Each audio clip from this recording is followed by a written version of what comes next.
Hello दोस्तों, नमस्कार। आजकल लोगों को चमड़ी से संबंधित या दाद, खाज, खुजली, एक्जिमा, फोड़े, फुंसी, मुहासे, किसी को कोई भी समस्या हो, वो किसी भी डॉक्टर के यहाँ जा रहा है, वो पहले नंबर ये बोलते हैं कि आपका ब्लड साफ़ नहीं है, तो वो ब्लड साफ़ करने की आपको तुरंत दवा पकड़ा देंगे। किसी भी डॉक्टर के यहाँ जाओ। अच्छा, डॉक्टर को पता भी है, देते भी सही हैं कि ब्लड साफ़ करने की दवा देने से ये तमाम प्रकार की ऐसी समस्याएं सही होती हैं। लेकिन जब आप एक डॉक्टर पे भरोसा करें तब वो सही है। लेकिन आप आज उसके यहाँ गए, परसों उसके यहाँ गए, कल उसके यहाँ गए, ये रोज़ का आप लोगों का ये चल रहा है। इस कारण से कन्फ्यूज है, डॉक्टर भी कन्फ्यूज हैं।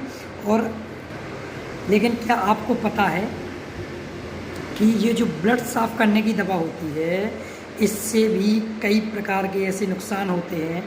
जैसे कोई अच्छा हेल्दी इंसान हो और अगर आपने लगातार ब्लड साफ़ करने वाली दवा पी ली कुछ दिनों तक, वो भी अलग अलग प्रकार की, जैसे आप किसी एलोपैथी के यहाँ गए तो उसने कोई अलग से दवा दी, किसी होम्योपैथी वाले डॉक्टर के यहाँ गए उसने अलग से कोई दवा दे दी, किसी आयुर्वेदाचार्य के यहाँ गए उसने अलग से अपनी दवा पकड़ा दी। तो ये आप तमाम प्रकार की जो अलग अलग दवा का एक कॉम्बिनेशन रहता है वो इकट्ठा हो गया, तो उससे जो आपके बॉडी को जो फ़ायदा ना होगा उस और नुकसान 4 गुना एक्स्ट्रा हो रहा है। फिर उससे क्या होता है, जब तक सिरप पी रहे हैं, जब तक वो दवा खा रहे हैं, तब तक तो उससे कुछ नहीं होता। उसके कुछ दिनों बाद कहीं आपका बॉडी का जो वेट है वो बहुत कम हो जाएगा। कम से कम अगर आपने 4-5 महीने से ज़्यादा अगर आपने ऐसी कोई दवा अलग अलग प्रकार की पी ली, तो उससे आपके बॉडी का जो वेट है वो बहुत कम हो जाएगा। आपकी बॉडी में खून की कमी भी हो सकती है, आपकी बॉडी का खून जरूर साफ़ हो जाएगा, लेकिन खून कम हो सकता है। खून में हीमोग्लोबिन, आयरन की मात्रा बहुत कम हो सकती है। क्योंकि अगर आप किसी एक डॉक्टर के हैं, डॉक्टर दवा गलत नहीं देते हैं, लेकिन आप जब पेशेंटों की ये आजकल वो हो गया कि वो 15 दिन एक डॉक्टर के यहाँ दिखवाएंगे, 15 दिन दूसरे डॉक्टर के यहाँ दिखवाएंगे, कल अपने आपसे वो मेडिकल के वाले के यहाँ चले जाएंगे। आजकल तो मेडिकल वाले भी सब राम भरोसे हैं, ठीक है, उनका तो ठीक है, रोज़गार चल रहा है, तो सबको उनको दोष नहीं। जब लोग पहुँचते हैं तो वो भी दवा देंगे कि भैया मुझे ये दवाई उठा दो, मुझे वो दवाई उठा दो। उनके तो पैसे बनना, वो तो दे ही देंगे आपको, लेकिन अपने मन से, अपने हिसाब से ऐसी कोई दवा ना खाएं। किसी डॉक्टर के को दिखा के ही दवा खाएं कि आपको कितने दिन आपकी दवा चलना है, कितने दिनों तक आपकी दवा चलना है, कितने दिनों के बाद दवा आपकी को बंद होना है। तो इन सब चीज़ों का विशेष ध्यान रखें और ऐसी तमाम प्रकार की ऐसी दवाएं या ऐसी मेडिसिन ना खाएं जो आपको पता ही नहीं कि उनका साइड इफ़ेक्ट क्या है। अच्छा, आपको पता है क्या कि इन सब दवाओं को क्या साइड इफ़ेक्ट होता है?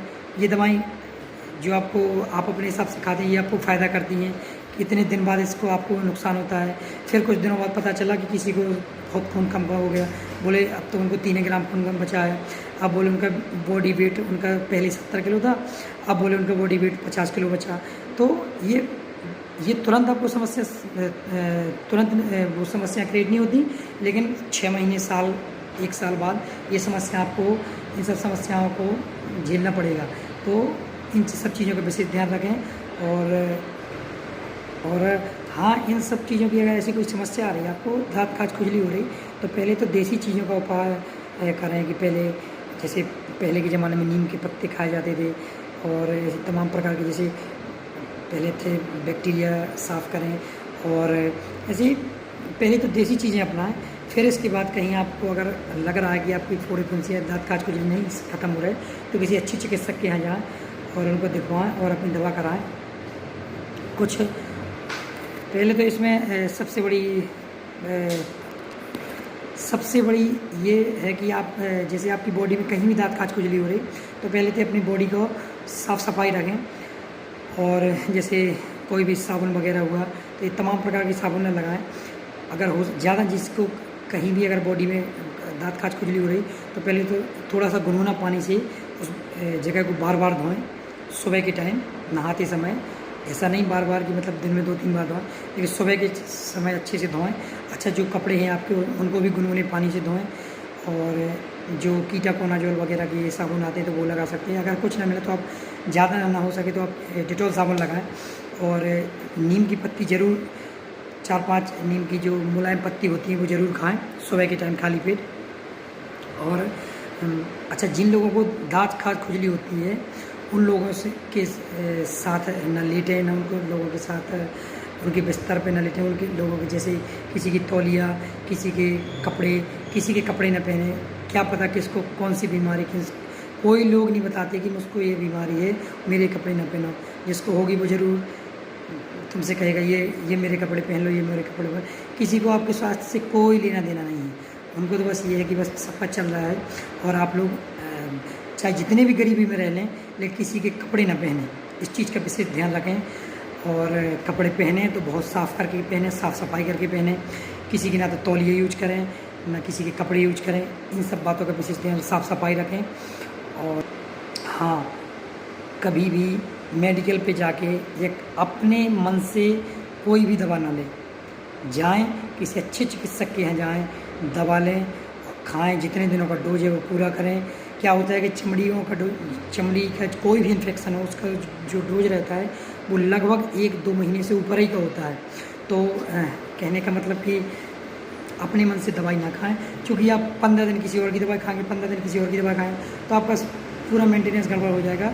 उल्टा जो फ़ायदा करती है दवाई को, उल्टा और उसका जो बैक्टीरिया, जो उसके जीवाणु, वो और एक्स्ट्रा अमाउंट में आपकी बॉडी में फैल जाएंगे और तमाम प्रकार की ऐसी समस्या हो जाएंगी। तो इन सब चीज़ों का विशेष ध्यान रखें।